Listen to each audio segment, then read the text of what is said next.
Kak Kim kena sekolah dengan Liza Hanim selama menyusu anak di tengah publik. Penyanyi versatil Liza Hanim terpanggil membuat teguran terbuka terhadap usahawan kontroversi, Kak Kim yang bertindak menyusukan anak tanpa menutup bahagian payudara sehingga tular dan menjadi perhatian netizen dalam media. AS0 Sial. Menerusi hantaran dalam Instagram, Liza Hanim atau nama sebenarnya Haliza Hanim Abdul Halim berkata, sebagai seorang ibu dia juga ada hak untuk menyuarakan pendapat tersendiri. Saya terpanggil untuk menyuarakan pendapat. Baru-baru ini ternampak gambar seorang usahawan menyusukan anak depan khalayak ramai dan ambil gambar.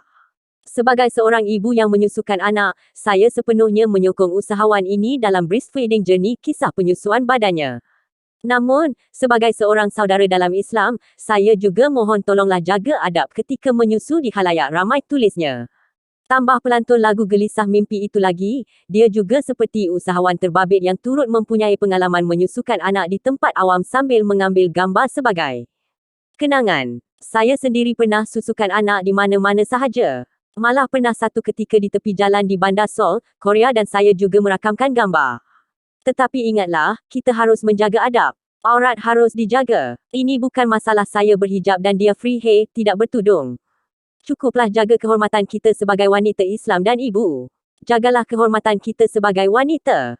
Jaga agama kita Islam. Saya bersuara untuk mengingatkan diri sendiri juga, katanya lagi.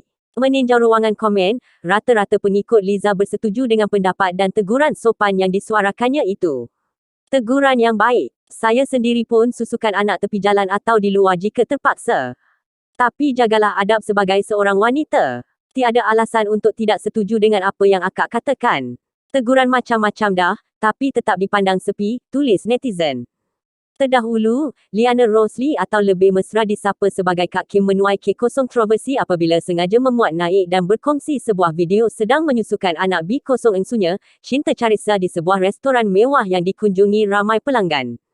Dia yang juga anak kepada pelakon seni 0R, Normah Damanhuri sempat memuat naik hantaran terbaru sekaligus menjelaskan kepada netizen bahawa bait 0 yang dimuat naik sebelum itu langsung tidak menampakkan payudaranya walaupun berada di tempat terbuka.